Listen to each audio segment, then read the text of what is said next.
Here's a letter, Ma, for you. Who's it from?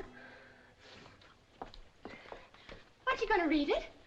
Your Pa and the boys will be in soon. We might as well wait. We'll just have to read it again when Pa gets here. Oh, please, Ma, it's for you. You've got it right. Aren't you dying to know what's in it? Seems to me you're the one that's dying.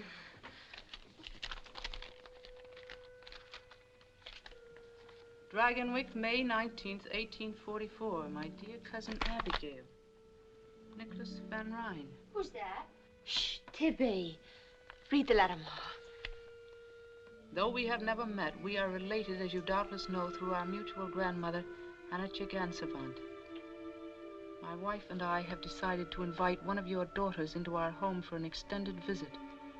We shall naturally be able to offer her many advantages which she could not hope to enjoy in her present station. In return, if she pleases, she may serve as a companion to our 8-year-old child, Katrine. Upon inquiry, I have been gratified to find that you and your husband enjoy the honor and respect of your little community. Be so good as to let me know at your earliest convenience which of your daughters you select, and I will make all suitable arrangements for her journey to Dragonwyck. Respectfully yours, Nicholas Van Ryn. Golly. Is he really your cousin?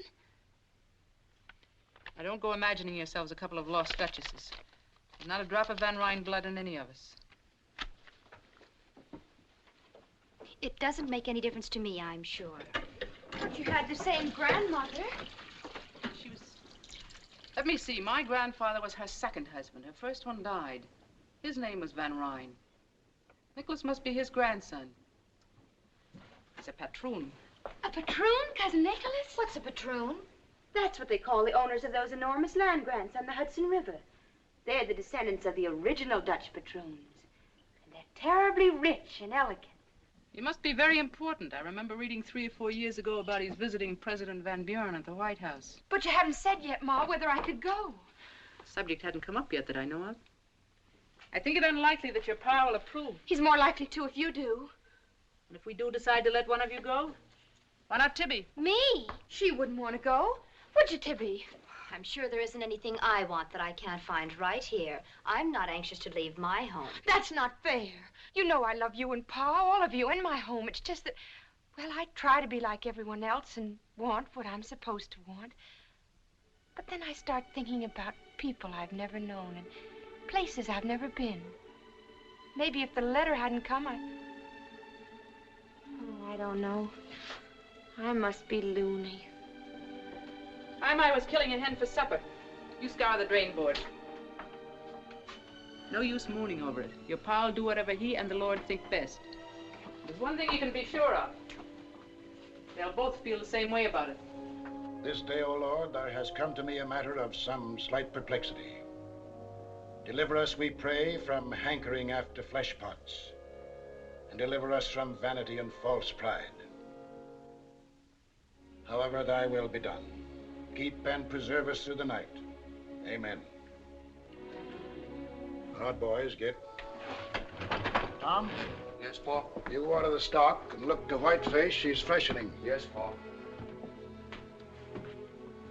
Tibby, is Obadiah Brown likely to come mooning around again tonight?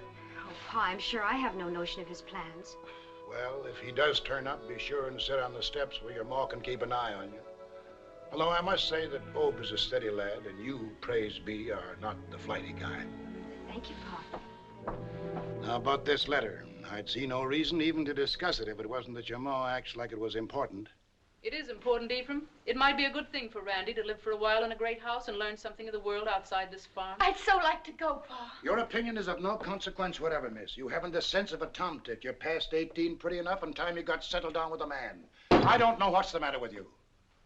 As for this fine relation of yours, I'd like to know what right he's got to be making inquiries about us. He doesn't mean it that way, I'm sure. Perhaps the gentry have different ways of saying things. Since when do we have gentry in this country where all men are free and equal? A Yankee farmer is as good and maybe a little better than any Dutchman on the Hudson River. We'll say no more about it. Oh, Pa, listen, please. I have a feeling that the letter was kind of a sign. I think the Lord wants me to go. You know what you're saying? During worship tonight, I had a leading. Truly, I did. At least put it to the test, Pa, please, and see what happens. Are you speaking the truth? Search your heart. Very well.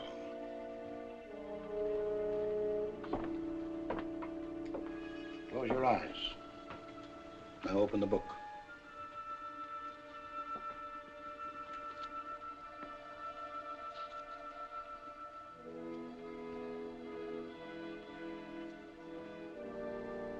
And Abraham rose up early in the morning and took bread and a bottle of water and gave it unto Hagar, putting it on her shoulder and the child, and sent her away.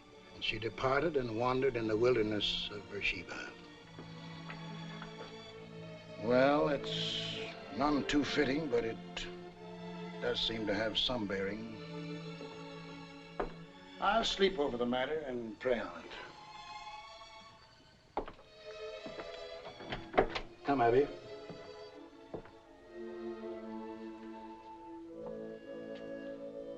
You know, this is the first time I've ever known the Lord to go back on your pa.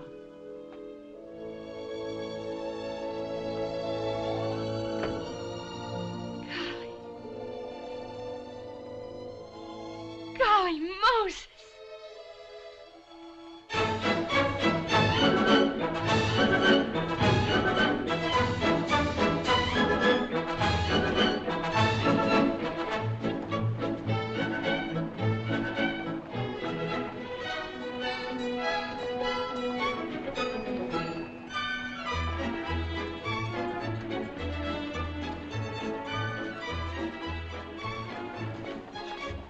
Says in his letter for us to meet him at the Astor House, and this is it. And a less fit place for God-fearing people to meet, I can't imagine. Come ahead.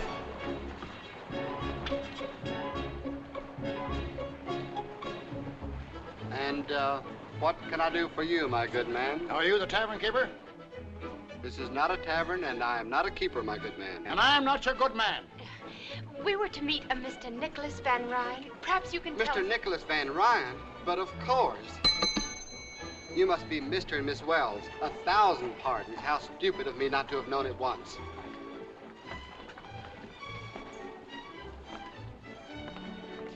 If you will do me the honor to come with me, please. Mr. Van Ryn regrets that he is not here to greet you, but he has directed that you're to have everything you wish. Everything.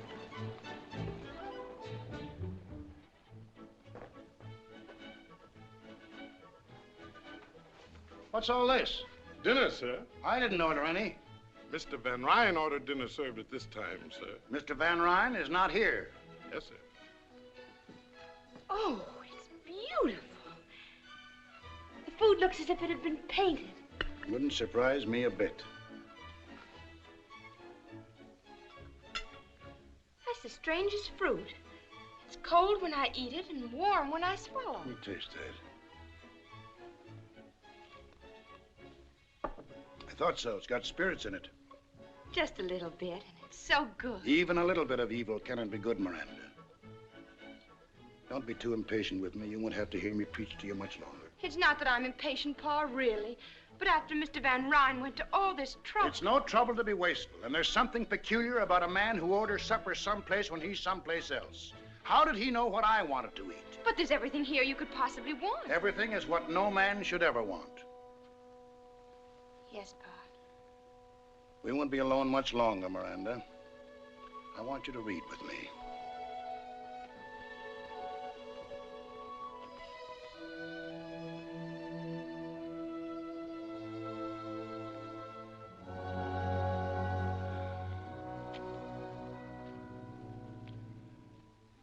I will sing of mercy and judgment.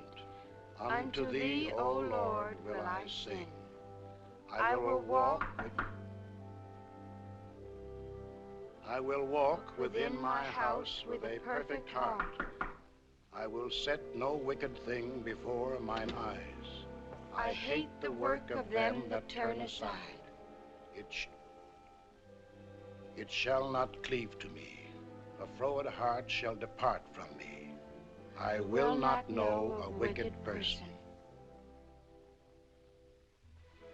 More coffee, Cousin Miranda? No, thank you. You, sir? No, thanks. The music is very nice. I understand they've opened the dining terrace for public dancing. It would be fun to watch. I don't know what made me think you'd be a much older man, Mr. Van Ryan. You've mentioned my age several times now, sir. Does it affect your confidence in me? Alexander the Great, when he was younger than I, had conquered most of the world. Maybe if he'd been a little older, he'd have conquered all of it, or maybe he'd have had the good sense not to try in the first place. Aristotle was his teacher, Mr. Wells, but I'm sure he put things less clearly than you. Tell me, young man, what are your politics? My politics? Since Van Buren is a New Yorker, I imagine you folks up along the Hudson are mostly for him. Martin's an old friend and neighbor of mine. Naturally, if he's nominated, my farmers will vote for him. What do you mean, your farmers? The tenant farmers on my land, there are nearly 200 of them. Never heard of tenant farmers. Don't they own their own land? No, it belongs to me. It belonged to my father and his father, back to the first patroon who took title in 1630. I permit the farmers to work my land, and they in return pay me a yearly tribute and a share of their produce. But they can buy the land they've been working if they want to. No, Why not? because it belongs to me. As a farmer, I'd rather own 1/2 acre of barren rock, free and clear, than work the richest land in the world for someone else. I dare say we don't understand each other's viewpoint. I dare say. Cousin Nicholas, is that the new waltz dance they're dancing down there? It sounds very much like one. It doesn't look improper at all. Do you dance the waltz? Miranda, Yes, Cousin Miranda, I dance the waltz, but never in a public place. Oh. our politics may not jibe, young man, but I like your manners. Well, some good may come to you out of this venture after all. I'm glad you think so, sir. Well, it's time for bed. Don't forget your prayers, Miranda. No, Pa. Good night. Good night, Cousin Nicholas. Good night. Cousin Miranda, Yes? on occasion we dance the waltz at Dragonwyck. Good night.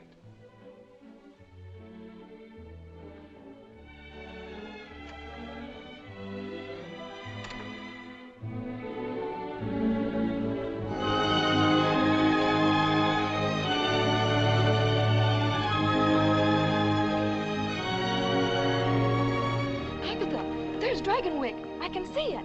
Dragonwyck, where? Over there.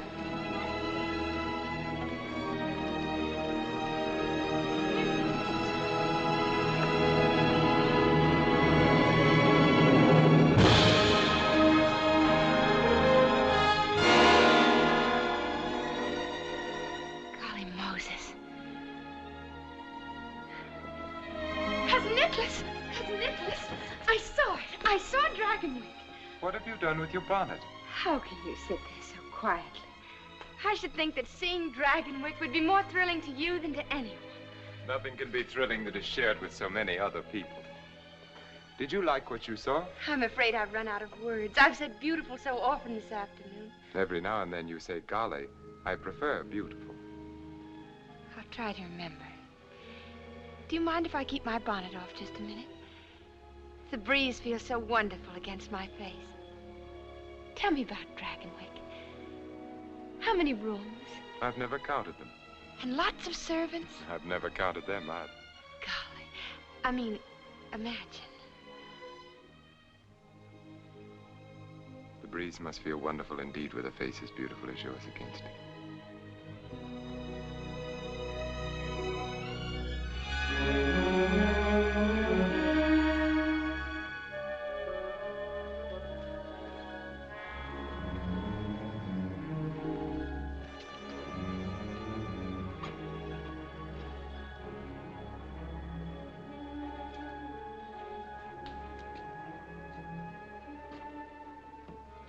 Welcome home, Mynheer Van Rijn. Thank you, Magda. This is Miss Wells. Magda is our housekeeper. How do you do? I assume Mrs. Van Ryn is at dinner. Yes, Mynheer, and you'll be pleased at how well she's looking. Not that Madam isn't always a picture. See that Katrine comes to the dining hall. Will you come this way, Cousin Miranda? Don't you think I'd better go to my room first? I must look hardly presentable. To my wife, promptness at meals is the highest human virtue.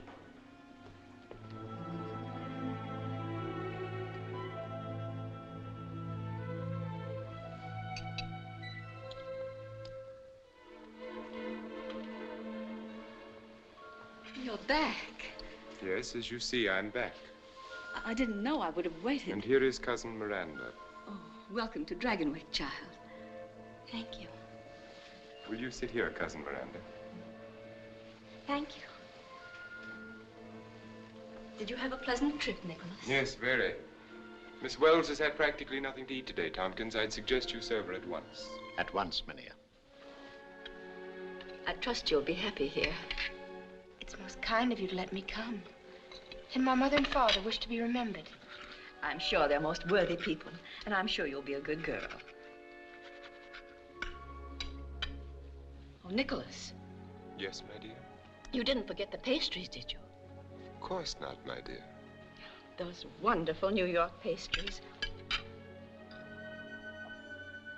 Nicholas, Yes. did you bring the Napoleons, the honey puffs, and the mocha bonbons? All of them, my dear. I think I'll have the bonbons before going to bed. Tompkins, serve the honey puffs after dinner, but be sure they're well chilled. Yes, madame. And shall we keep the Napoleons for tomorrow? For my lunch. After dinner, you'd best go find Katrine. You might read her a story. We can hardly ask our guest to occupy herself with the child tonight. She must be tired. As you say.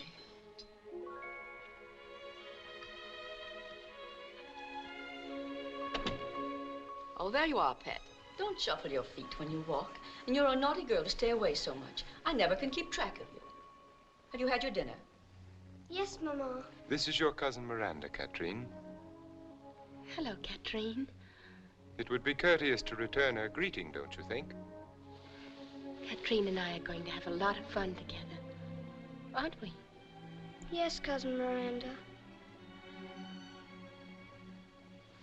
May I go now, Mama? Oh, I suppose so.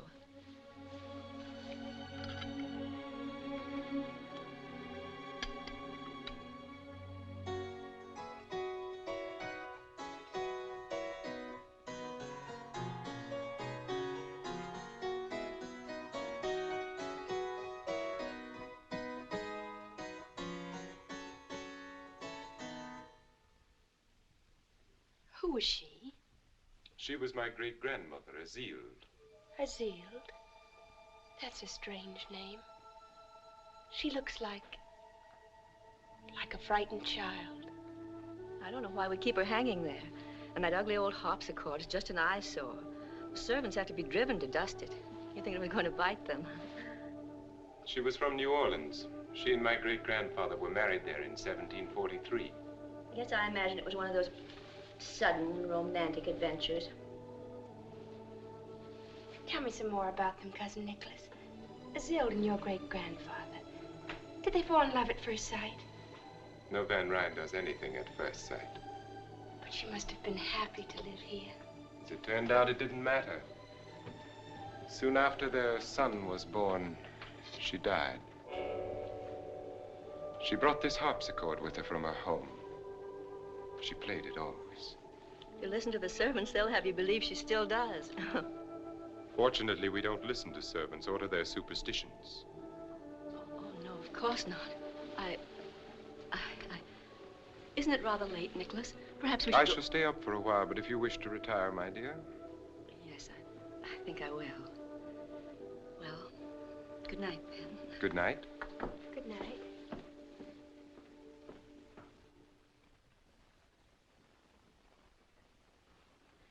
I think I have some new music that will please you more than Van Beethoven, Cousin Miranda.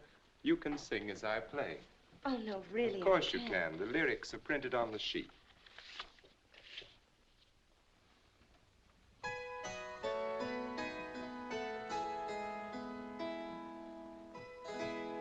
I dreamt that I dwelt in marble halls, with vassals and serfs at my side, and of all who assembled within those walls, that I was the hope and the pride. I had riches too great to count, could boast of a high ancestral name, but I also dreamt, which pleased me most, that you love me still the same. That you love me still the same. You read the words with an extraordinary understanding. I've never seen them before. Then perhaps there is someone at home whom you've promised to love still the same? Oh, no. It is getting late. I'm sure you've had an exhausting day. I shall have Magda show you to your room. Thank you. Good night, then. Good night, Cousin Nicholas. Since we are not really cousins, I can see no reason why we should continue to call ourselves so. Good night, Miranda. Good night.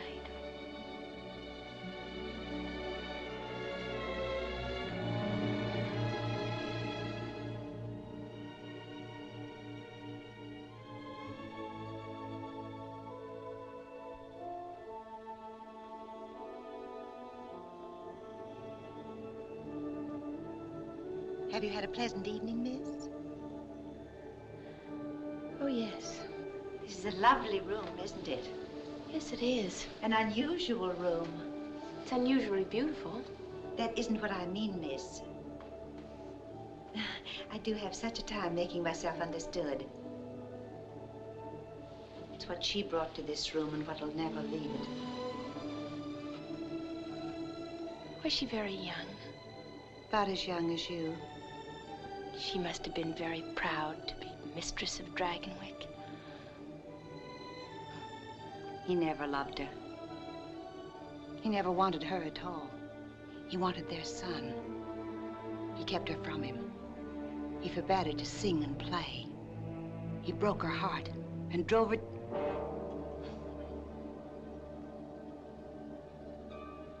She prayed for disaster to come to the Van Ryns. And she swore that when it came, she'd always be here to sing and play. She killed herself in this room. This harpsichord. That's just kitchen gossip. Oh, you mustn't take me seriously, miss. No one ever does. May I take you to your room now? Thank you.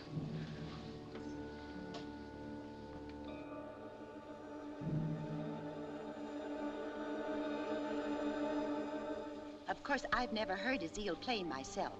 They say in the kitchen I never shall. Even when she plays, I should say if she plays. You won't either because you've got no Van Ryn blood.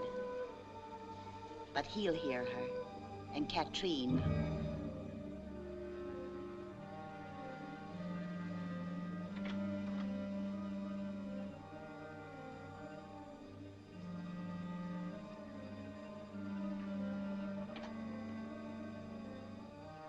Is this my room? Yes, miss.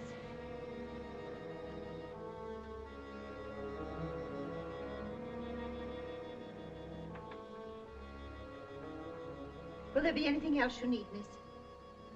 Oh, no. Thank you. Well, good night, then. Good night, Magda. Miss Wells, why have you come here?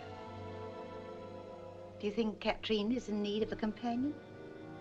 Why, that would be for her father and mother to decide. Don't you think Katrine is in need of a father and a mother?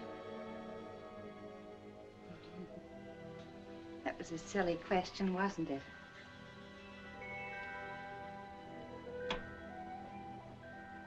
You like it here? Of course I do. Of course you do. You like being waited on. I could see tonight it was the first time. You like peaches out of season. You like the feel of silk sheets against your young body. And one day you will wish with all your heart you'd never come to Dragonwyck.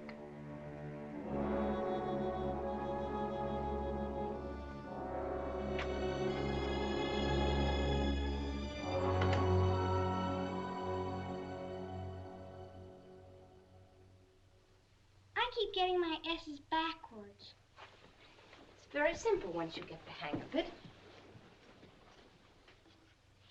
Up, and then a hook, and then a swing to the left, and there you are. Mm-hmm. That's right. But Pa's kind of like a teacher to you, isn't he? He's been very kind and helpful to me. What's he like? Your father? Yes. Is he nice? But of course he is. Don't you think so? Does he like me? Katrine, what a strange thing to say. Your father and mother both love you very much. Did they tell you that? Why, it's understood. They love you just the way you love them. But I don't love them.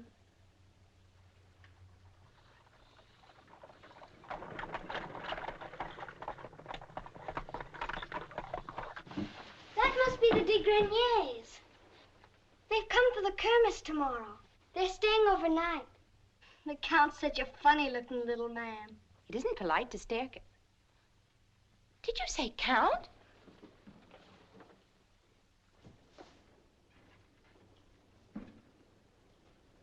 So that's what a count looks like. So do barons and dukes. Tomorrow the house will be packed with them. Papa always has a 4th of July ball for the river families after the farmers have their Kermesse. Ball. You'll have a wonderful time. And you can wear the ball dress Papa had sent from New York. But I won't know anyone to talk to or to dance with. Oh, everyone will want to dance with you, Miranda. Golly, I hope so.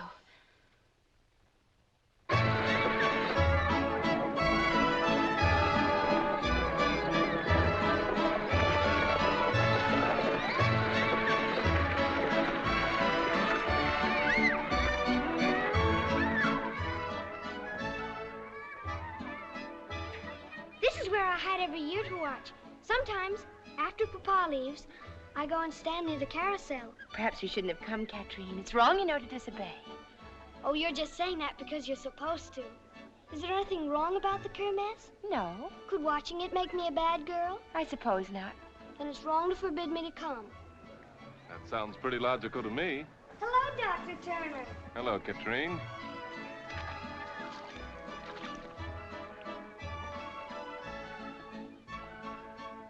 Oh, this is Miranda. Wells. How do you do, Miss Wells? How do you do? Papa sent for her all the way from Connecticut to be my companion. She's a kind of a very distant cousin, but she's nice. I had no idea that the Van Ryns ever honored Connecticut. We're not really cousins, but Mr. Van Ryn was kind enough to invite me to Dragonwyck. Whereabouts in Connecticut? Near Greenwich. But that's all farm country. Sheep and potatoes, mostly. You seem so startled, Doctor. Haven't you ever met anyone who came off a farm? Not anyone who came off a farm to live at Dragonwyck. It seems like an odd place for you girls to watch the Kermesse. You'd have much more fun over there. But we're really not supposed to be here. We're hiding so Papa doesn't see us. Katrine had her heart set on it. You know how children are about such things.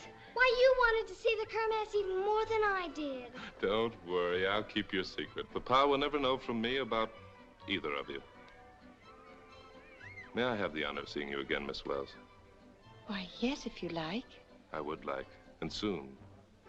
If you're sure it won't be too unpleasant for you. Unpleasant? Well, you see, the patroon and I don't get along very well. In fact, the first thing I've ever known us to agree on is bringing you here. I think that was a fine idea. Well, happy Independence Day. Bye. Oh, I like him so much. I wish he could be my doctor, too, instead of just the farmers. Why doesn't he like your father? Because Papa doesn't like him either. Why not? Papa never says why not.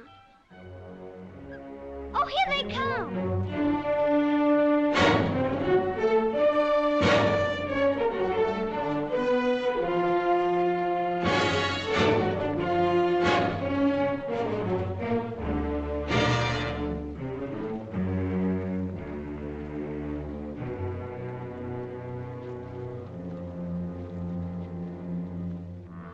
What brings you to our Kermesse, Dr. Turner?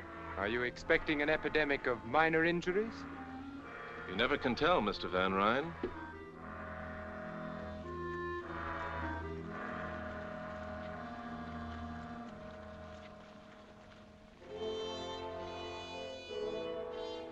This chair came from Holland with the first patroon. It represents, among other things, over 200 years of extreme discomfort. The patroon is ready. The first man will come forward, bringing with him rent and tribute.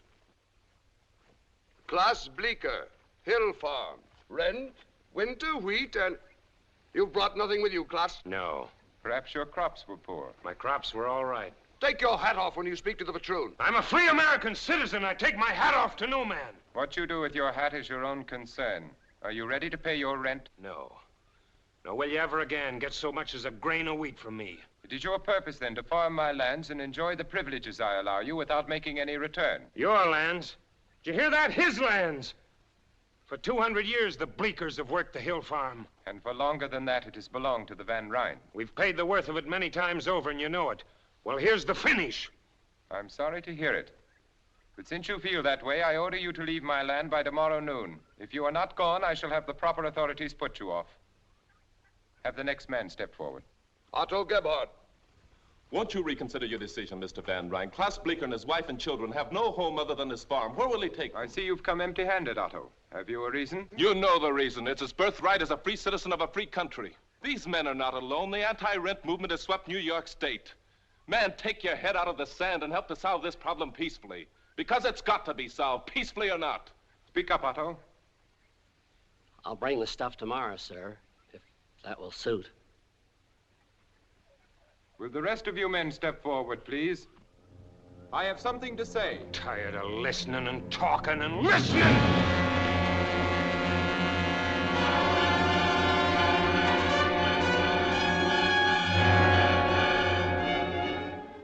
Klaus just lost his head, that's all.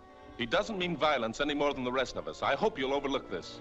I suppose I must regard what you did as an effort to save my life, Dr. Turner. And whether or not I regard you as a meddling trespasser, I suppose I must thank you. You've got the facts wrong. The way I see it, you're the trespasser. Also, saving your life wasn't what I had in mind. If Klaus had killed you, it would have done these men infinitely more harm than you could ever do alive. So don't thank me, Mr. Van Ryn. I shall say a few words about what has just happened, and they will be my last. Dr. Turner's efforts to incite anti-rent rebellion in our local district have been well known to me for many months now. Just what is it he wants you to want so passionately? It has an assortment of highly romantic names, the rights of man, life, liberty, the pursuit of happiness, and such.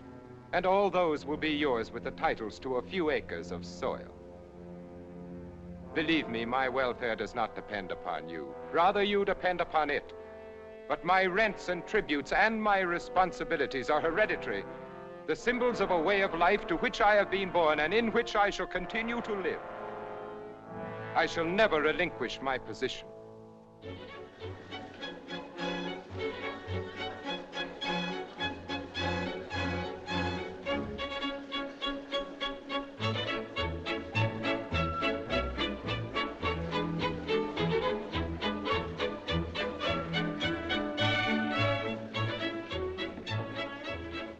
I beg your pardon, mademoiselle. But are you not Miss Wells, the companion to little Catherine? Yes, I am. I have not had the honor. Will you permit me to present myself? Henri, Henri, racontez-leur le discours de M. Van Ryn ce matin. Le discours? De quel discours? Non, pas du tout, pas du tout. Oui, il y a eu un Je n'ai jamais vu un homme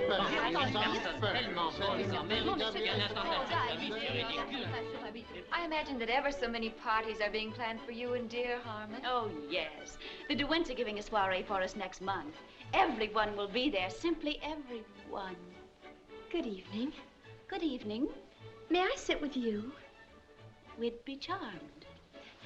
My name is Miranda Wells. I am Cornelia Van Borden. My sister Elizabeth Van Borden, Miss do? Helena Vanderhyde. How do you do? We were just discussing dear Cornelia's wedding to Harmon Van Brock. Do you know Mynheer Van Brock, Miss Van... Wells. No, I'm afraid I don't. You see, I don't know anyone here. Really? Where are you from? Connecticut. Connecticut? That's in the west, isn't it? Why, no, it's right next to New York State. My sister means that it's across the river. Which river? The Hudson, of course. You see, Miss Van Wells. Just Wells. There are other rivers, you know. Do you know a city in Connecticut called Greenwich? Oh, yes, very well. I live there. It's also called Horseneck. Horseneck? What an incredible name. It seems ever so much more polite to say Greenwich. Well, it's mostly the farmers that keep calling it Horseneck. Tell me, Miss Van Wells. Just plain Wells. How is dear Victoria Skirmerhorn? Victoria Skirmerhorn? You know Victoria Skirmerhorn, of course. I know of Victoria Skirmerhorn, but I'm afraid I've never met Victoria Skirmerhorn. But you live in Greenwich. Well, you see, I don't live in Greenwich. My father owns a little farm just outside. Your father is a farmer. Who is his patroon? There aren't any patroons in Connecticut. Why not? Because there just aren't any. I think that's very odd. I don't. I think my father would rather own half an acre of barren rock in his own name than work the richest land in the world for somebody else. You're raising your voice, Miss Van Wells. It's just plain Wells. And I'll raise my voice if I like. What makes you think you're so much better than I am? We never said we were. The thought seems to have originated with you. And what's more, I never even heard of Victoria Skirmerhorn.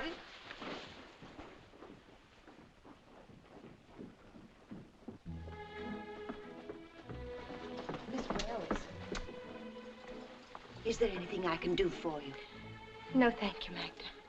Of course, it's only my humble opinion, but I think you're the most beautiful lady at the ball. That's very kind of you, Magda. All of the servants think so. I can't understand why you haven't danced every dance. Then I suppose most of the gentlemen are spoken for.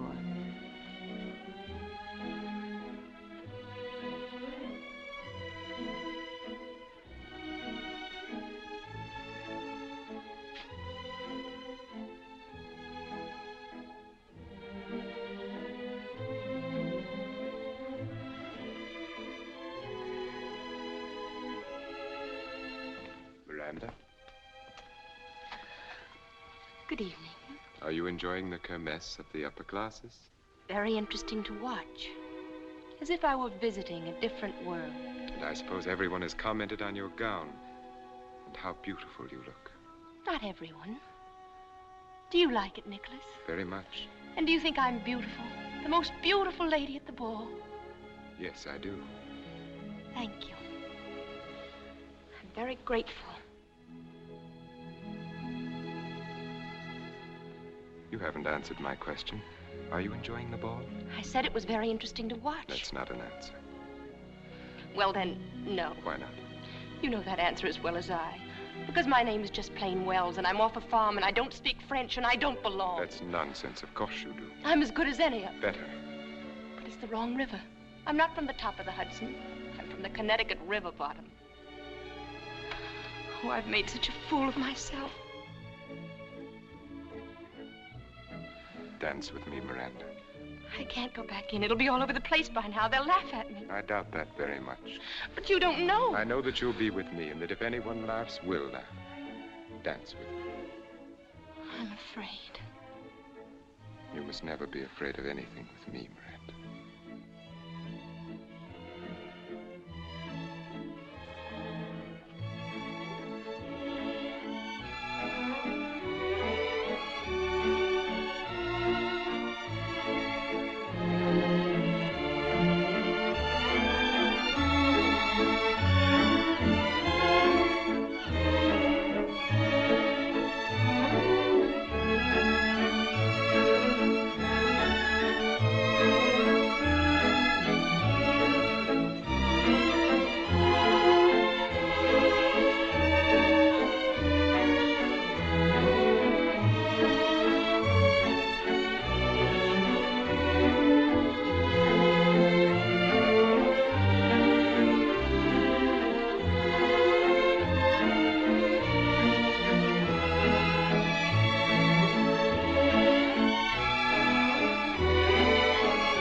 Enjoying the ball, Miranda?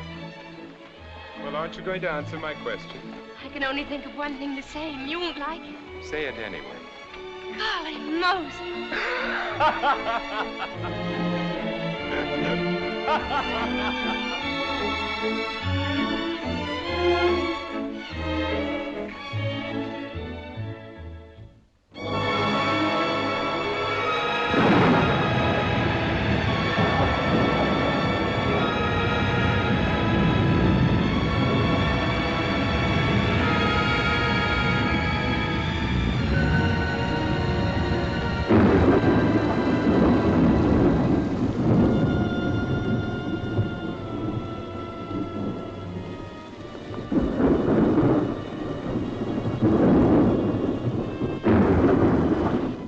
thunder in the world like the thunder of the Catskills.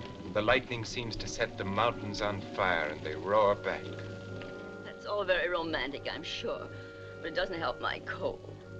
It's never been this bad. It seems no different from your usual winter attack. But we've always closed the manor in the winter and gone to New York. Now I'm sick. If I must be here, why can't I even have Dr. Hamilton to look after me? When the storm lets up and the roads are passable. The storm lets up. They never stop in these dreary Catskills. Come in. What do you want? Mayor Van Ryan asked this be brought to you.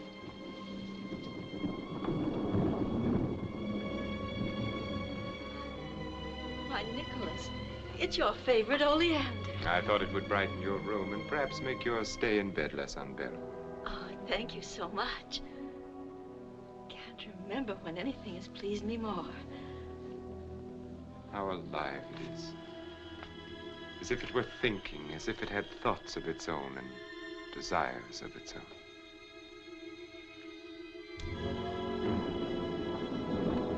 I know how greatly you treasure it, and I'm all the happier that you thought to bring it to me.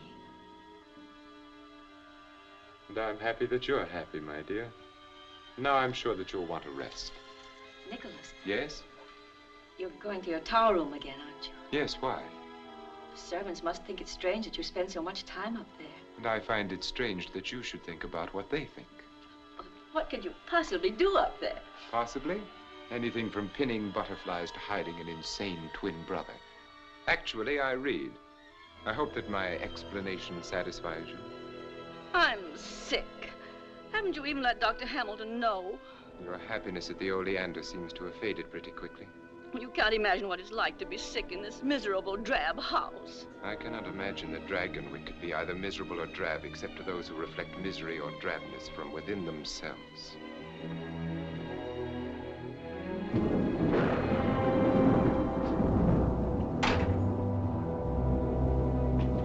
Mayor Van Ryan. What is it, Magda? It's Dr. Turner. No one is sent for a doctor. Turner, what does he want? He's come to see you. He says it's most urgent. My regrets to Dr. Turner. I am engaged and cannot be disturbed. Yes, my dear. Never mind.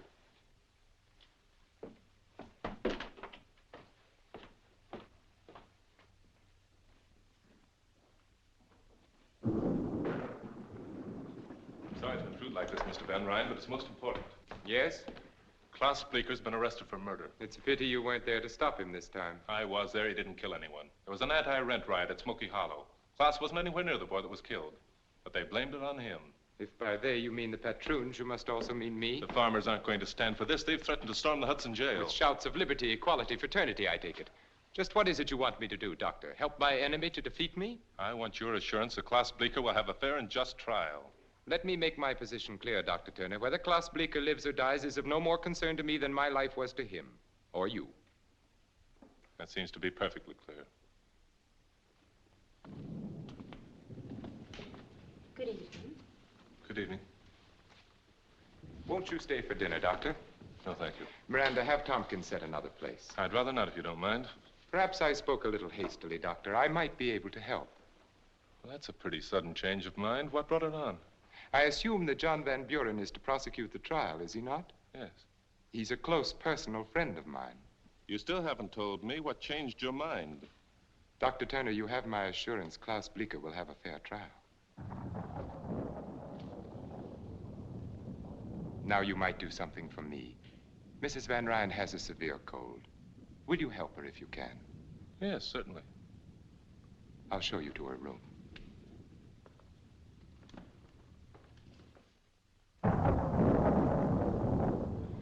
You'd better take a bit of scraped onion and sugar for that cough, and these drops as directed. You'll be fine in a few days. A few days? Dr. Hamilton always kept me in bed for at least 2 weeks. He's probably right, but with most of my patients, it's all I can do to keep them in bed while I examine them. A lighter diet might help. Soup, tea, boiled eggs, less cake. That's nonsense. It's common knowledge that one should stuff a cold. I'll eat all I please. Well, you get well faster without it, but you get well anyway. What a beautiful oleander. I'm relieved to know you find so little cause for alarm, Doctor. It's just a head cold. Do you think you could find your way down alone? If you and Miranda will wait dinner for me, I'll visit a while longer with Mrs. Van Ryn. Yes, of course. Good night.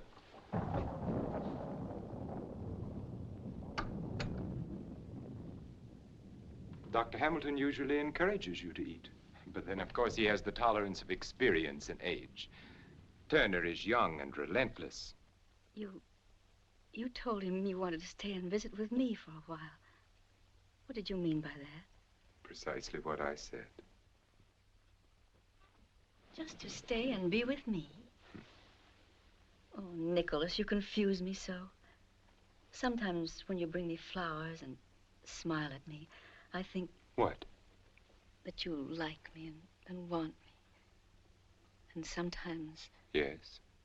I feel that you hate me and would like me to die. Oh, Nicholas. Yes? Do you think... Could we go away together? Away? Alone, just the two of us. When I'm well again. Of course we will, my dear. As soon as you're well again. I feel well enough already. In that case, even Dr. Turner would approve of your finishing your dinner. Shall I bring your cake? Oh, yes, thank you. You know, it's funny. The day we first met, last summer at the Kermesse, I thought we had very much in common. As time went on, we'd have more and more. But the way it worked out, frankly, right now, I don't think you have the slightest idea what to talk to me about. It's funny, isn't it? Would you care for some sherry wine, Doctor? No, thank you. I believe I'll have a glass. Forgive me, please. We fell to reminiscing, and it wasn't until Magda came in that I remembered you were waiting. We shall dine at once. Of course, Doctor, you're not to think of starting back on a night like this. You'll stay over. No, really, I We'll have... consider your objections overruled and the matter settled.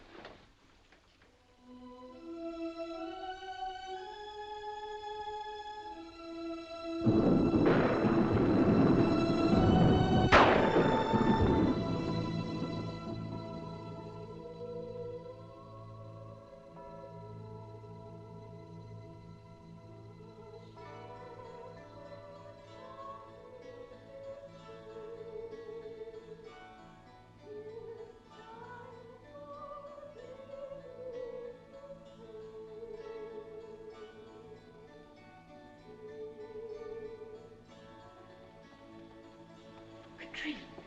Shh. Why aren't you asleep? Because I don't want to sleep.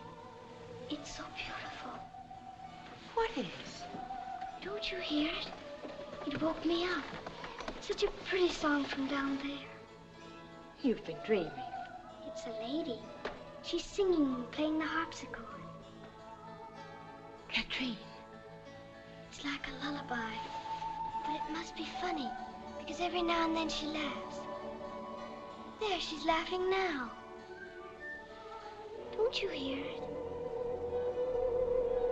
It's getting louder and louder. Oh, I don't like it now. Make her stop. I'm afraid. I'm afraid. Make her stop. Darling, it's no one. Really, it isn't. You must believe me. It's... Well, I can remember when I was a little girl.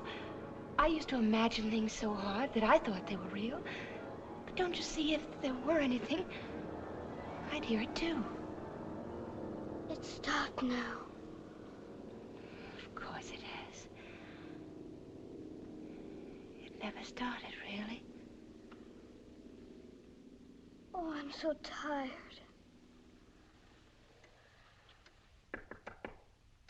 What is it? It's Mrs. Van Ryn. She's very sick. Tell me, what happened? About an hour ago, she woke up and started to rage. Oh, the pain must have been terrible. Magda, what's the matter? It's Mrs. Van Ryn.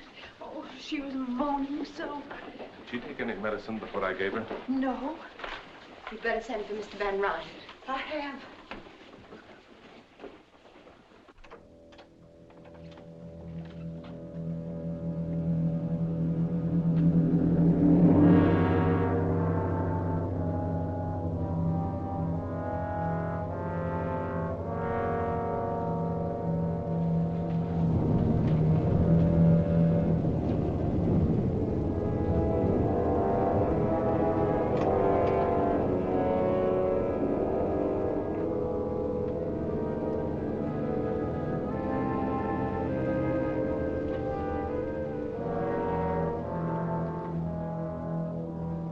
Johanna.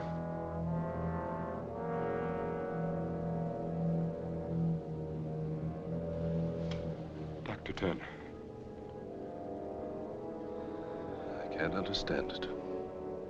It doesn't make sense. Are you sure she took nothing but those drops I left? Not while I was with her, sir. Except for Magda, no one was with her but me. I gave her some cake. Acute gastritis. It's possible, but I don't believe it. Is it also possible that she may have been more ill than you imagined when you examined her, Doctor? Yes, that's always a possibility, I'm afraid.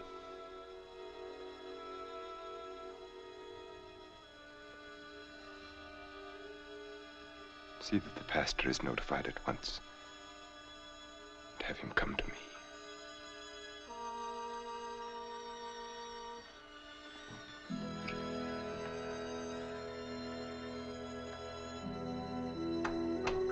She's smiling.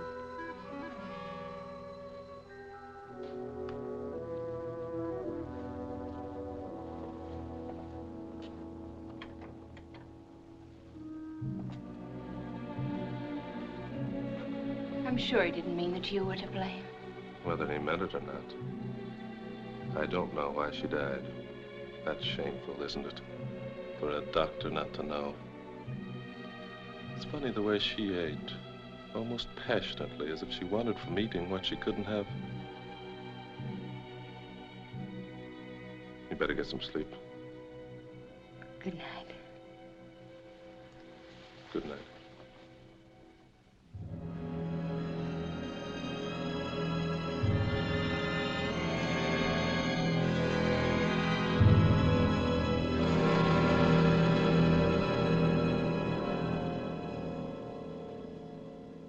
I remember how the chapel bell rang on the day Johanna and I were married.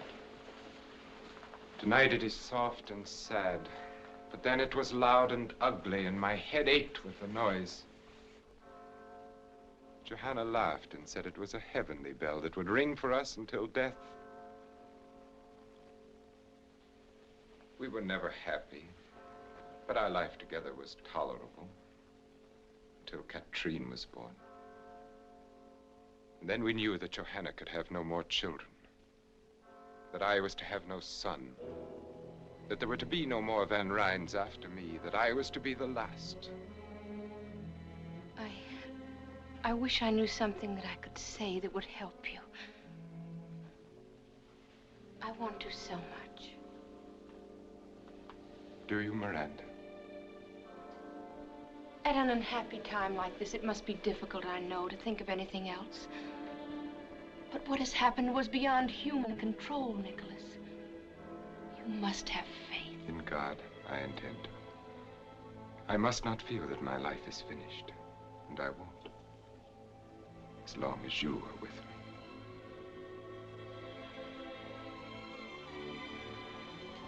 The bell has stopped now.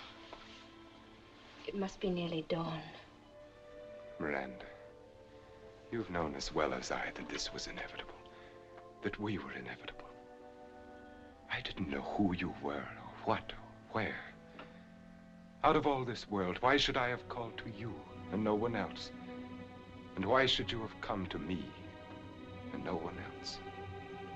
It's because you were meant to. You knew it the instant our eyes first met and everything within us met. And you know it now. You have no right to say that, to talk like this, please. You couldn't help yourself any more than I. Am I right? Tell me that I'm wrong. Forgive me then if you can. I had no right to speak as I did, and you have every reason to be angry with me. But I had to say it. There was no way for me not to. And no one but you to hear it. Good night, Miranda.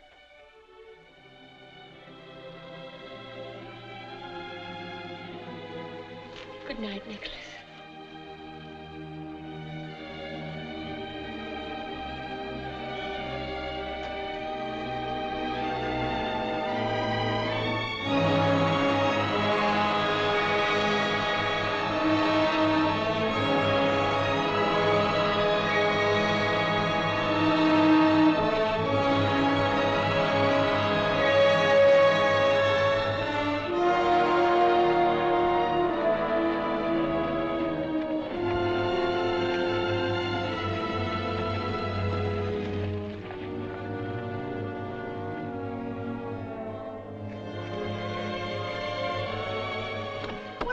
I just heard the news that you're going away. Why, Jeff Turner, I never thought you'd go to all this trouble to say goodbye. That's just it. I don't want to say goodbye to you. But, Jeff, I'm going home. Well, that isn't what I mean. I think it's fine that you're going back to your folks. What I mean is, Greenwich isn't so very far away after all, is it? I know, Jeff, it isn't. And I was thinking that maybe I could come there and visit you in a month or so. Of course, Jeff, whenever you're passing through. Would next week be too soon? Well, I know our relationship hasn't been exactly... Well, I've teased you mostly and sometimes made you angry, but I've always thought that in time I could show you how I really felt. And that maybe... Miranda, you understand what I'm getting at, don't you? Yes, I think I do. I'd like to think that in time... Jeff, I said in time.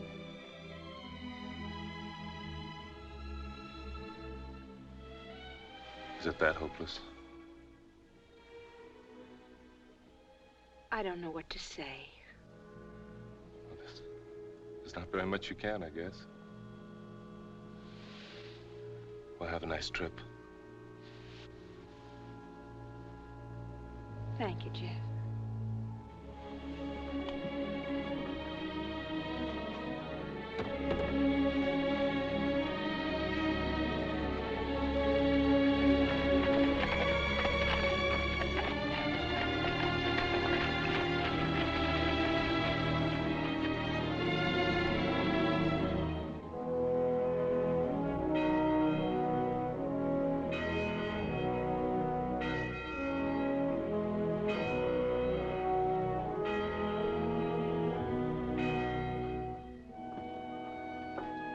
Tom, see that Nat and Seth get to the pump before they come in the house.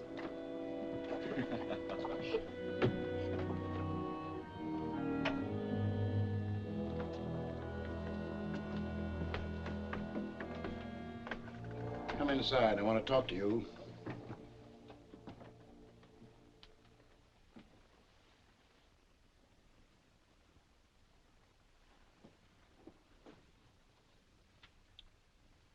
Close that door and come over here and sit down.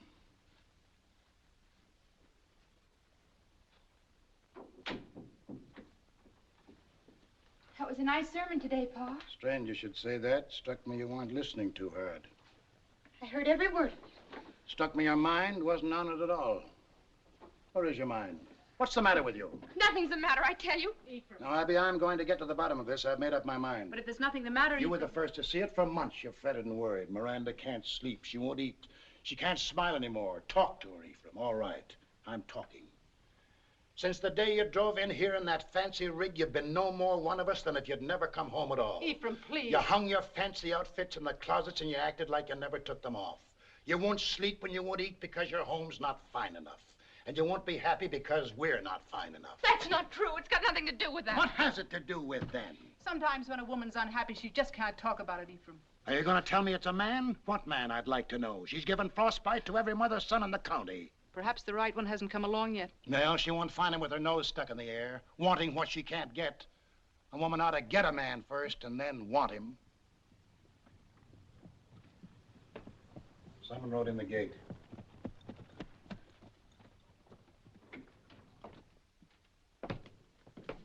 Here's a message for Ephraim Wells, Esquire, from Weed's Tavern in Greenwich. Who's it from? I don't know, but I can tell you how to find out. Read it.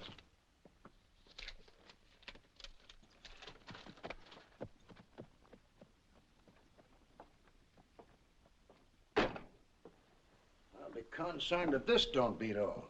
Nicholas Van Ryn is stopping in Greenwich and is coming here this afternoon to see me on a matter of the greatest importance. Cousin Nicholas in Greenwich? What in Tunket could he want, huh? Miranda?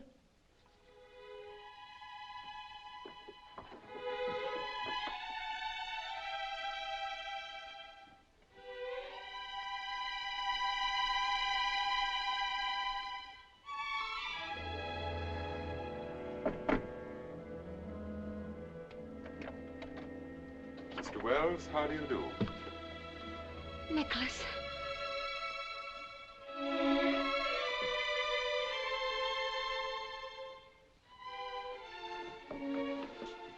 Just what is the meaning of this?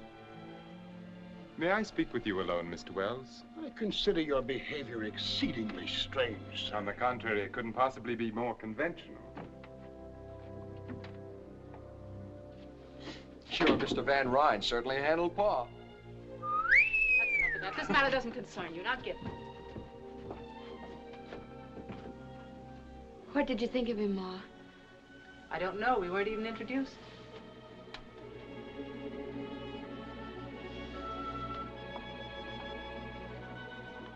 That was just in the excitement of the moment. He's such a perfect gentleman. He'd never be impolite to you. I'm sure he has fine manners. He's come to ask Pa. He wants to marry me. I know.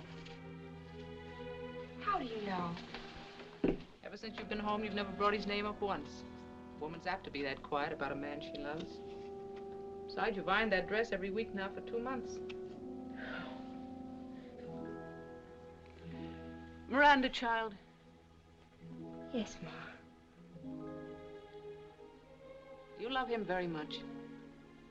Of course I do. Are you sure? Why do you ask that? It's just... maybe I shouldn't have let you go. Maybe Dragonwyck should have stayed something to read about and dream about. My dreams came true, Ma. Can't you see? Ever since I was a little girl and built a castle in an apple tree. But you can't marry a dream, Miranda. What about him?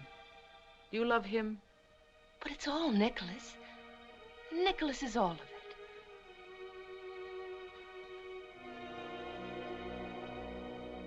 You're acting so strangely. Almost as if you were afraid. Miranda, Abigail, come on in here.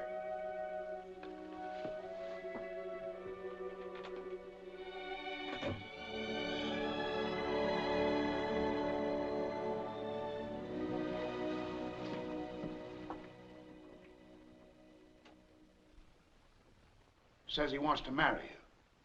Says you know all about it. Yes, Pa. Have you considered that your mother and I might object? I have already pointed out to your father at some length that there are no valid objections. And I've already pointed out to you, sir, that I'll make up my own mind. What do you think, Abby? I don't think thinking has anything to do with it anymore, Ephraim. It's something that is, and we must make the best of it. I want to apologize for my rudeness when I entered your house. My only excuse is that I saw nothing and wanted to see nothing but Miranda at that moment. I can understand that, Mr. Van Ryn. You're forgiven. Thank you. I think you should know that I have already called at your parsonage and engaged the Reverend Clark to be here tomorrow afternoon at 3 o'clock. Tomorrow? It's indecent. It's too soon. I want my girl married in a church like a good Christian. I'll have no hole and corner wedding here. She has nothing ready, no wedding gown. For once, we will let the ceremony outshine the costume. Whatever dress Miranda wears will be forever cherished as her wedding gown. Got a lot of pretty words. Too many for me. Miranda, you got plenty at stake here. You'd better say something. I'll do whatever Nicholas thinks best. So be it. Amen, Mr. Wells. And now I must return to Greenwich. Miranda, will you walk with me to my carriage? Until tomorrow, then. Goodbye.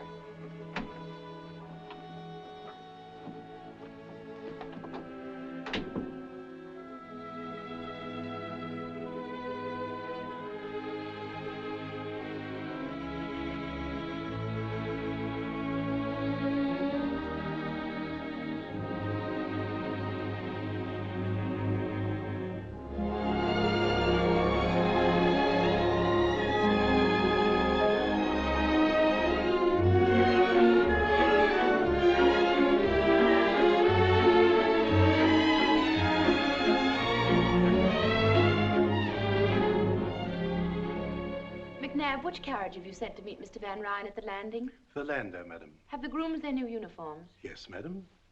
Here are the menus for the week. Thank you, madam. And Mrs. McNabb, I've just written Miss Katrine that we found her doll. Please be sure that it's packed carefully. I wouldn't want anything to happen to it. Certainly, madam.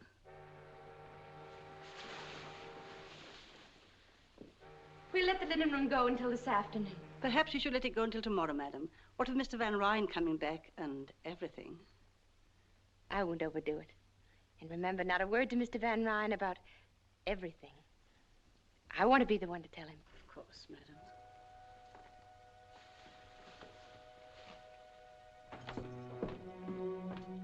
Welcome back, son. How did you find New York? Unbearable, thank you, Mrs. McNabb. Nicholas. How lovely you are. I'd almost forgotten how lovely you are. I'm not when you're not with me. I'm not anything. 3 long weeks. Have you missed me? Have you been well? I missed you terribly. And everything has been just fine. As a matter of fact... I'm having our townhouse entirely redone. A new music room. We must plan a series of entertainments for the winter Mrs. season. McNabb said I'd find you here. Oh, I beg your pardon. I didn't know. That's all right, Peggy. This is Mr. Van Ryn. Was it anything important? Well, it was just a reminder that you ate none of your breakfast this morning. And all your favorite dishes, too. We won't talk about food if you don't mind. You'll eat every bite of your lunch or there'll be quite a bit of talk. You carry on as if you'd cooked it yourself. Me? I couldn't cook the bottom of a pan. But she managed to burn my best India muslin negligee. That I did, sir. Me ironing is worse than me cooking. And she ruined it completely when she tried to sew it together again. True. Me sewing is even more horrible than me ironing. What would I be wanting with the likes of a greenhorn like you? Can you tell me? That I can't. But you'll eat your lunch just the same. And what was that strange little creature? That was Peggy. Peggy O'Malley. I assumed it had a name. What was it doing here? I've engaged her as my personal maid. Your maid, that untidy little cripple? She's not untidy, and her leg's no fault of hers.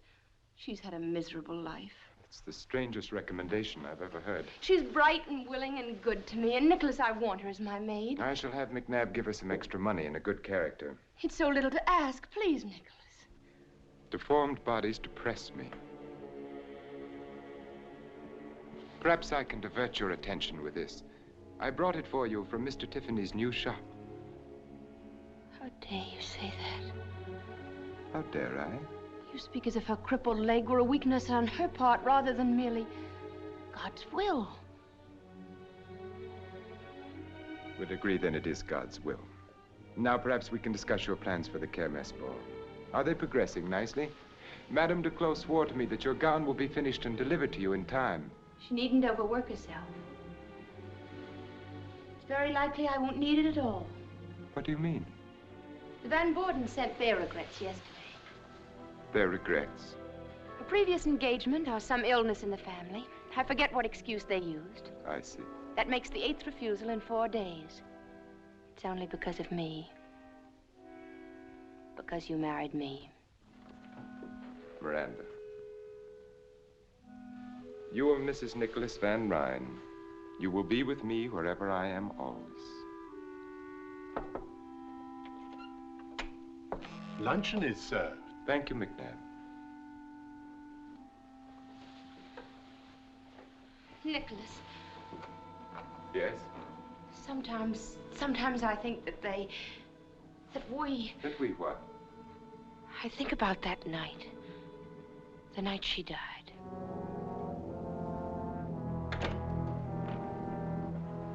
What about that night? It was so soon after. Perhaps we should have waited to decide. In the hope that our gossip-mongering neighbors would be more approving. I don't care whether they know, Nicholas. It's just that we do, and so does God. I've never heard you speak so childishly, Miranda. You might well be on your father's knee. Do you believe there is a God who spends eternity snooping on human behavior and punishing all violators of the pastor's latest sermon? That's not what I mean at all. What do you mean? Well, I believe that God has put a sense of right and wrong within all of us. And that when we do wrong, no matter if no one else knows, we do. And you've remembered that ever since your Sunday school days, haven't you? That's a good girl. Now let us enjoy our lunch. Nicholas, you do believe in God. I believe in myself, and I am answerable to myself. I will not live according to printed mottos like the directions on a medicine bottle.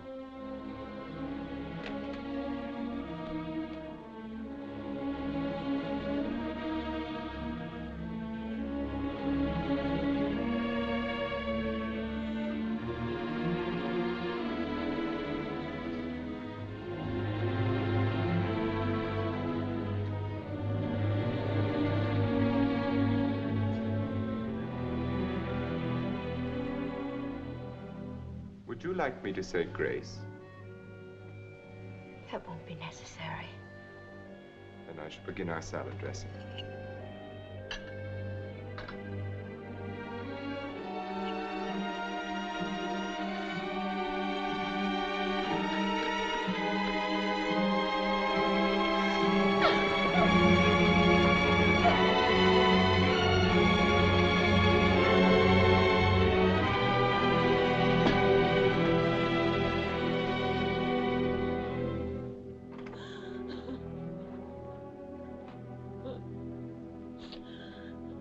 What possible excuse can you have for humiliating me like that? Miranda, what is the matter with you? I believe in God. It is your privilege. I have no intention. And so will my child believe in him. Miranda. And I will pray to God to make him healthy and strong and happy. Miranda, is it true? Yes, are you glad? And now may I have Peggy as a reward, if nothing else? Have I done something to please you at last?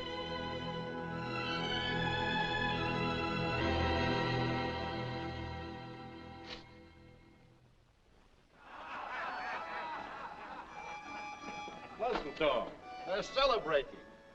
I'm gonna celebrate too and get drunk. John Young's our new governor, and the farmers of New York State have got a right to celebrate and get drunk. Hand me up my ancestral chair.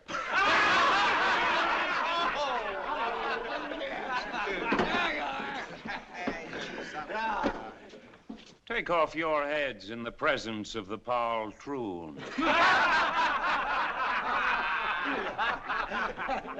Tom Wilson, come forward, bringing all your money and all your crops, and thank the good, kind poltroon for taking them off your hands. I don't have to know more. John Young's the governor, and the Constitution's been changed. I can buy my farm. It's the law. That's right.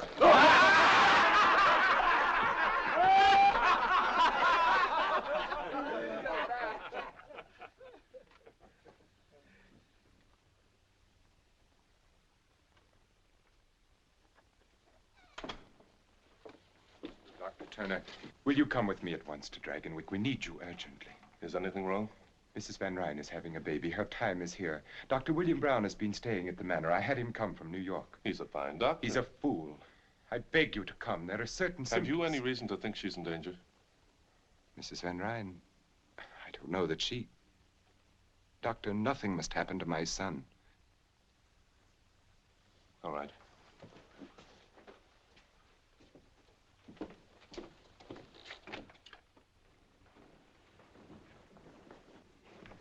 She's been took bad, and they won't let me near her. Please let me go to her.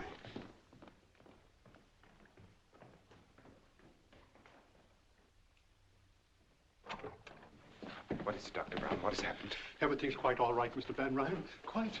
Are you certain? I assure you. Dr. Turner, I want you to take every precaution. Mr. Van Ryn, would you and the nurse step out while I consult with Dr. Brown? I can see no reason Your for... presence here can only be upsetting to you and to us.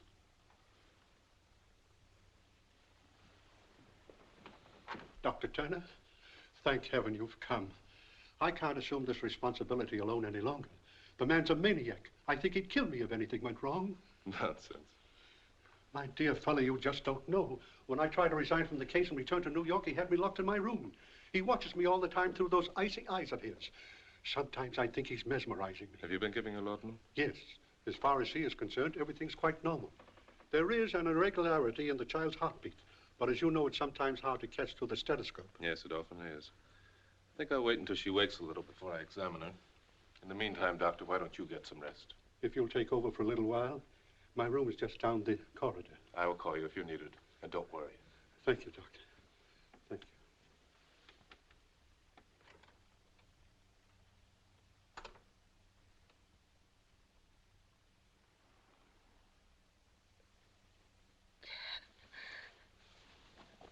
Hello there. I don't know whether to believe this or not. You can believe it. Are you going to take care of me now? Yes. I'm going to take care of you now. That's good.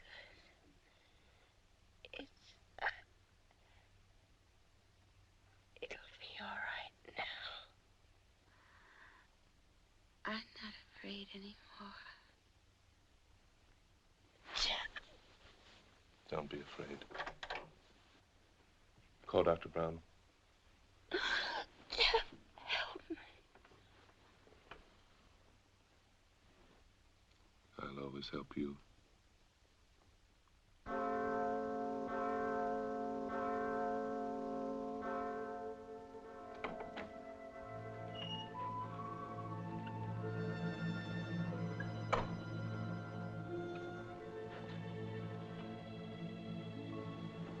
Mr. Van Ryn, there's something you must know.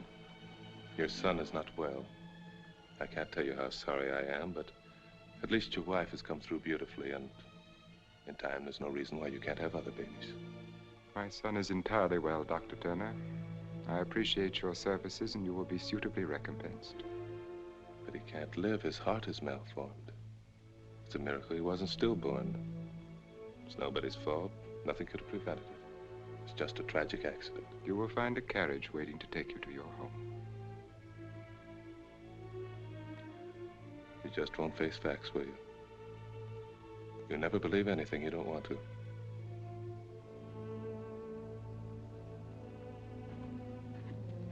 And there is no reason for you to see Mrs. Van Ryn again. Good day, Doc.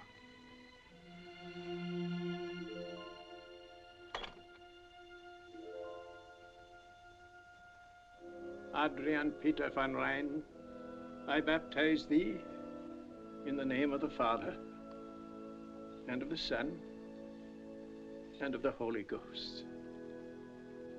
Amen.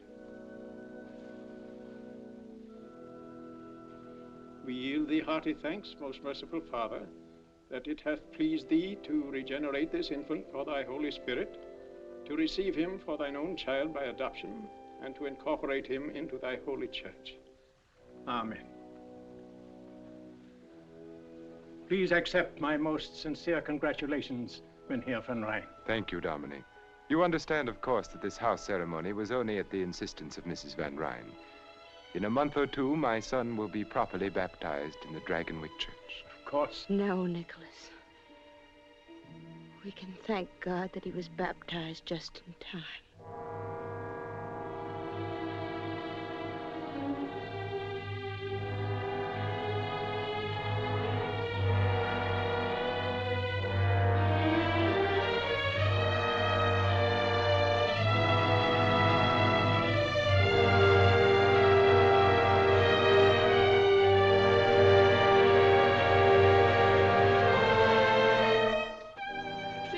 Don't leave her now, please. Loathsome little cripple. Why should you have been permitted to live and not my son?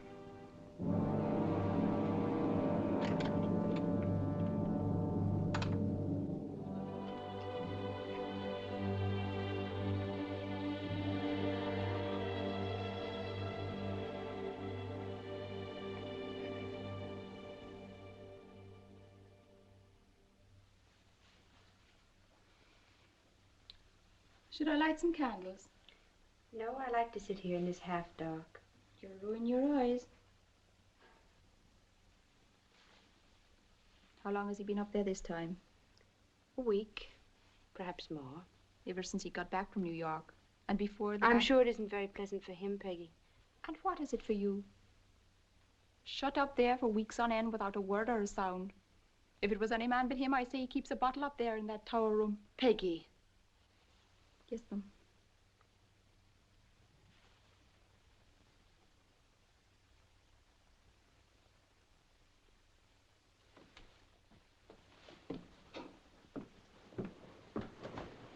I'm going with you. Don't be silly. I'll not let you go up there alone. That's enough of that. Please don't. I'm afraid.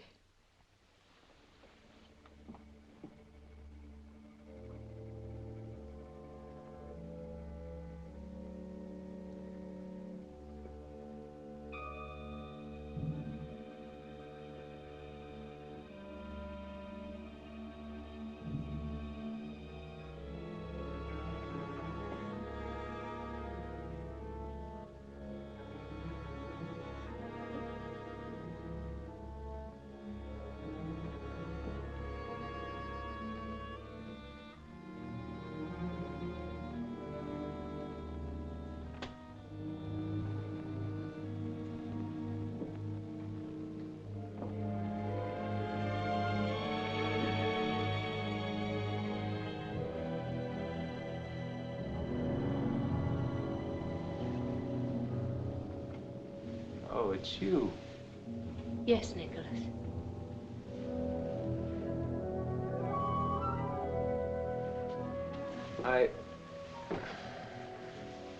This is an unlooked-for pleasure. I wasn't expecting you. Frankly, I'd almost succeeded in forgetting you. Don't be frightened of me. I'm not frightened. I'm sure you're not. You have courage, Miranda. I like that about you. It must have taken a great deal to make this pilgrimage up to the mysterious tower room. I assume your twisted little friend is offering up suitable prayers for your safe return. I see no reason why they should be necessary. Tell me, are you disappointed in what you found here? I'm sure you expected velvet drapes and heathen idols, an altar for human sacrifice, at least. Nicholas, what do you do here? What do I do?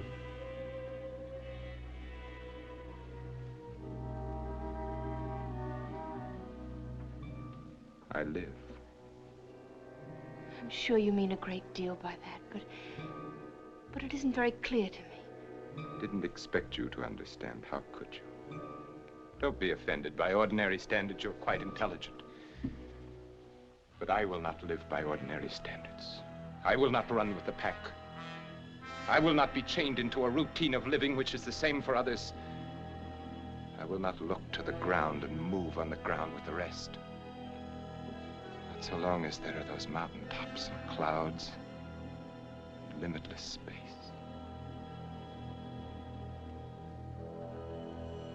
I'm sure you are still unable to understand. I want to try if you'll help me. Shall I? Shall I tell you what you want to know? Brace yourself. Prepare to have your God-fearing, farm-bred, prayer-fattened morality shaken to its core. See, I have become what is vulgarly known as a drug addict. Why? No tearful reproaches, no attempts to save me, to regenerate me. Why do you find it necessary? That is what you could not hope to comprehend. It is because I have set free something within me. Something that ever since I can remember has been like a rock caught in my heart, in my brain, pushing at me, choking.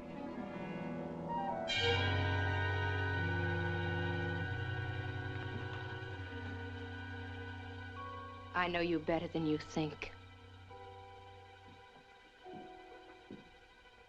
Perhaps I have underestimated your intelligence. No, it's pretty ordinary and farm-bred.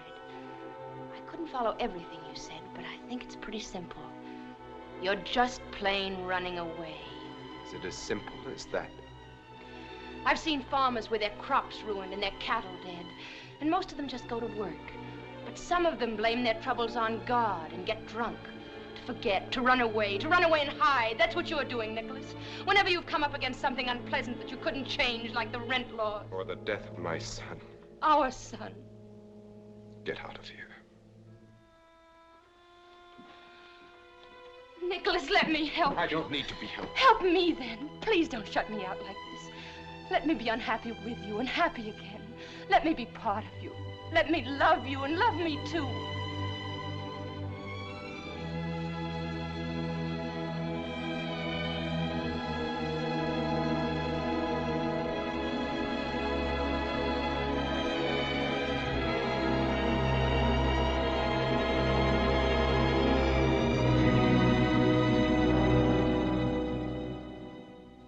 Story, Peggy, but I'm afraid you'll have to tell Mrs. Van Ryn there isn't much I can do for her husband. Tell her. She doesn't even know I've come here. Then what? And do you suppose I'd so much as whistle to get help for him? It's her I'm afraid for, Dr. Jeff. Afraid of what? I can't say right out, but there's a blackness in that house and in him. His coming and going, the look in his eye when he watches her. You've got to come and take her away. What makes you think she'd want to go? Whether she wants to or not. I'm only a doctor. I've got no right You can't leave her there to be hurt and hurt again. Not knowing what she's done wrong or how to do right. Happy as a child because he so much as sends a plant to her room. A plant? An ugly-looking growth to my taste from Egypt or Asia. Has she been taking her meals in her room? Yes, oft times. Why? Come on.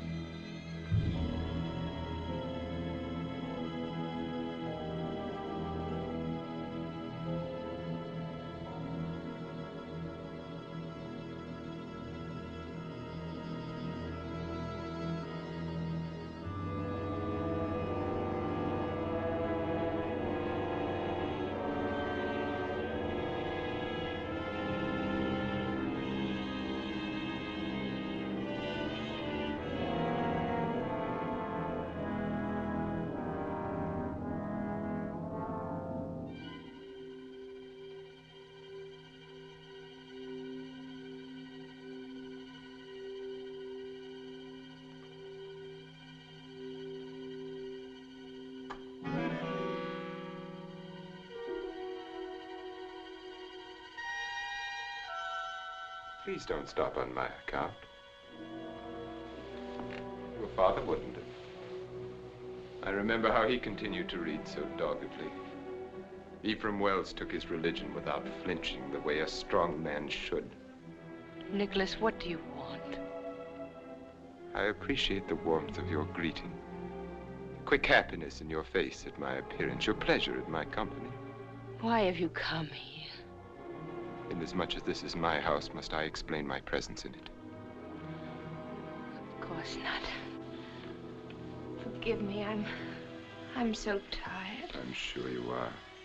This has been a trying time for you. And yet, strangely enough, your tribulations seem to have become you. I cannot remember you more beautiful than you are now. And your beauty amazes me as much now as always. Your strength, the earthiness of your peasant stock, and more, your grace, your unexpected look of quality. It would be a pity if we were not to have another. If you were barren. That's a matter of the Lord's will. Yes, the Lord. I'd forgotten. The Lord who giveth life and also takes it away. Why did he take my son's life? I have no way of knowing that. It could not have been without purpose. No one gives life, takes it without purpose. Why do you suppose you are here, Miranda? By the Lord's will or by mine? What you are is the reflection of what I wanted you to be. You live the life that I gave you. Now you do look frightened. What are you thinking? Joanna. Why? I don't know.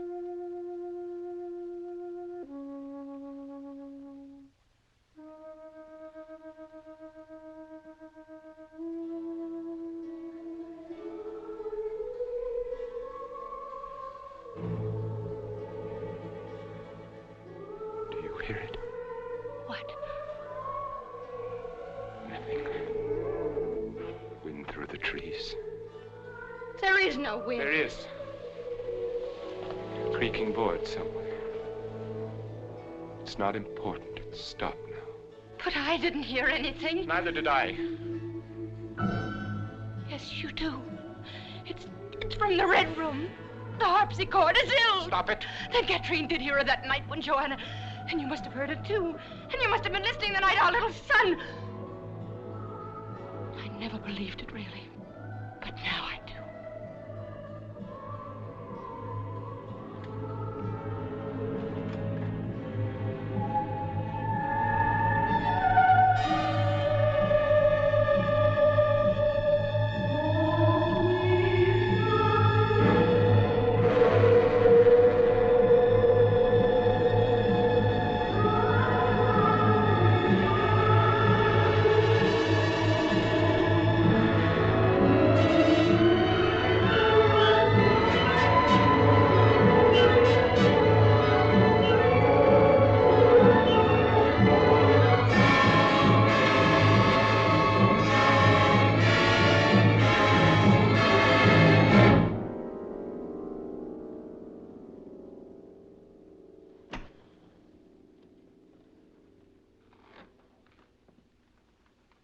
I just happened to be passing by, and I thought I'd drop in. Passing by. I see. Summoned in the best heroic tradition by the faithful little cripple. And have you an army of farmers equipped with pitchforks lurking in the garden? No, that fight's all over, and you lost it. But Peggy seemed worried about you, so Do I look as if I needed medical aid rushed to me in the dead of the night? You can hardly expect a diagnosis from me based upon your appearance alone. It's good to know you have become more careful in your diagnoses, Doctor. I can recall when you were less thorough. I've improved a lot since then. There was much room for improvement. May I be frank, you're not a very good doctor, Dr. Turner. There are too many things you should know that you don't. I still insist I've improved. For one thing, I've learned a great deal about plant life. I would think that human life were more to the point. I've discovered that the two are strangely related. You know, in a way, you're responsible for it all. How nice.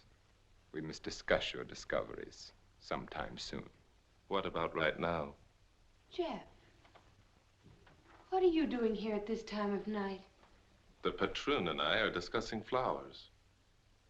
Flowers? And while we're on the subject, I suppose you've thanked him prettily for the lovely plant in your room? I don't understand. It doesn't matter, he does.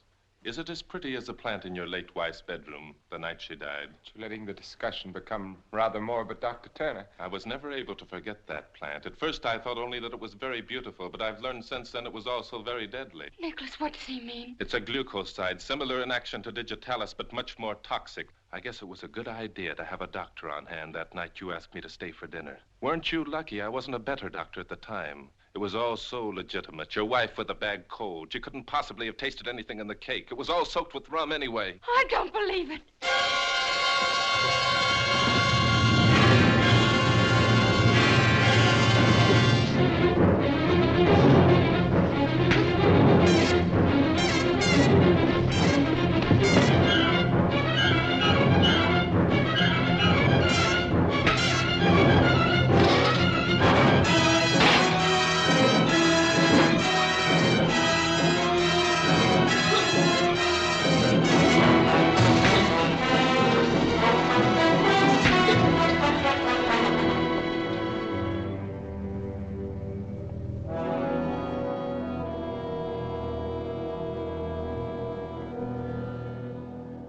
Miranda, you better come with us.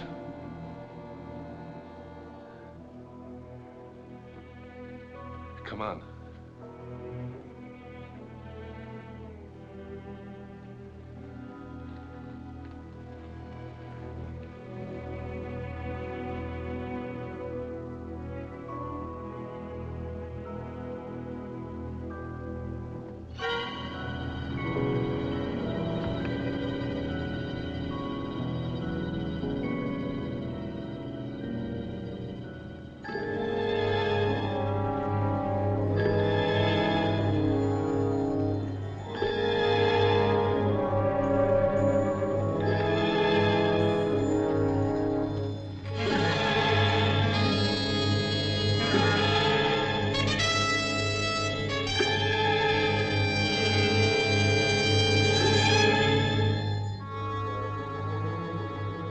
Tom Wilson, Jeb Ribbling, Gebhardt, Brown, Berger. Come forward, all of you. I have something to say to you. Apparently, I have not yet been able to make my position clear. I will try once more. Believe me, my patience has come to an end. Lives, liberties, happinesses. Pursue them where you will. Sing and dance and dip them in bronze if you like. But you will not destroy Dragonwyck. You will not take away from me what has been mine for more than 200 years. No babbling idiot of a governor will make laws that have to do with my manor, with the manor that my son... that my son will inherit.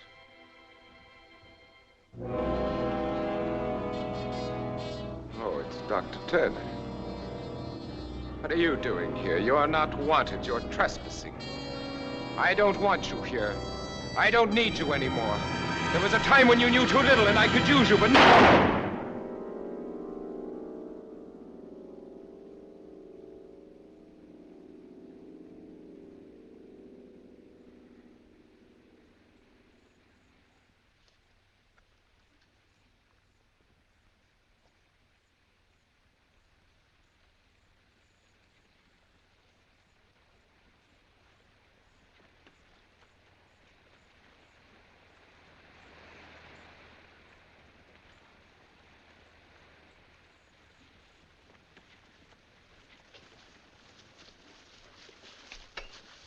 If you don't mind, Mr. Van Ryn, I'd have to ask you to come along with us.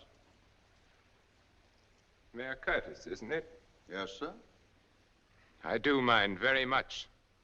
I have no intention of going anywhere with anyone. This is not a request, Van Ryn. You're being ordered to come along. You're under arrest. I will not be ordered to do anything by anyone.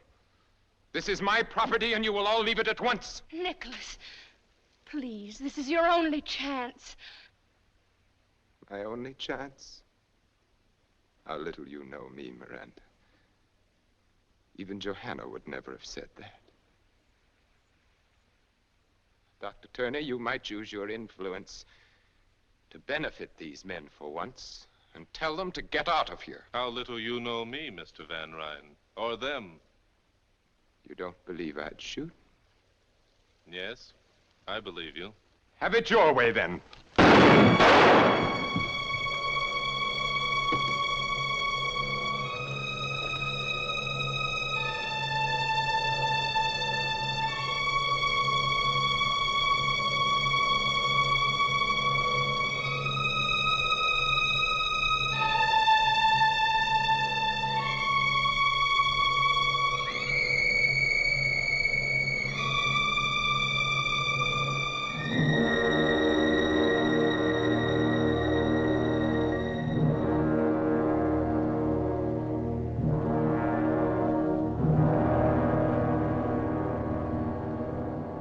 That's right.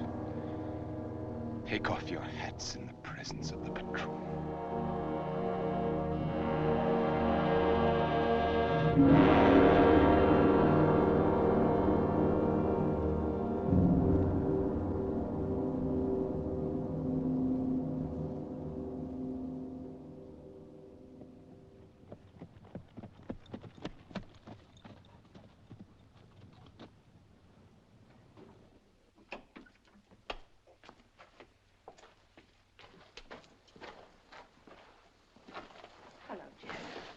I thought if you didn't mind, I'd ride alongside to the boat landing. You're welcome to ride inside. Thanks. I'd like nothing more, but then I'd have to ride back here and not alone. You understand? Of course I do. Goodbye, Mrs. McNabb. And thank you for everything. It'll be lonely here without you, Mrs. Van Ryn. Mrs. Van Ryn. Suddenly it sounded strange to hear you call it that.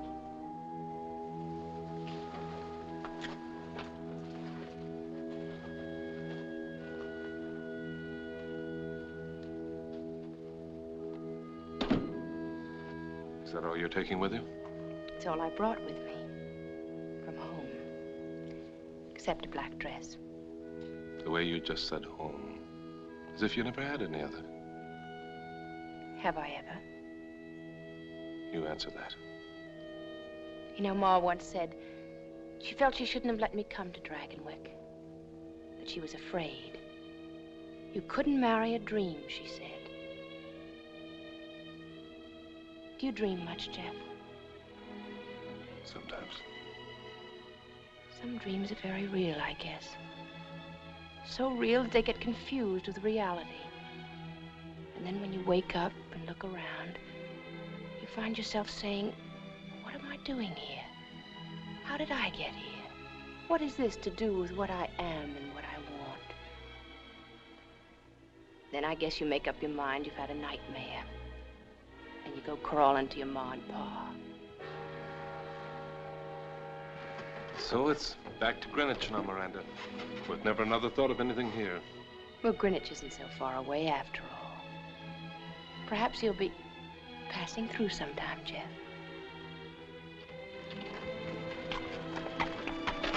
Would next week be too soon?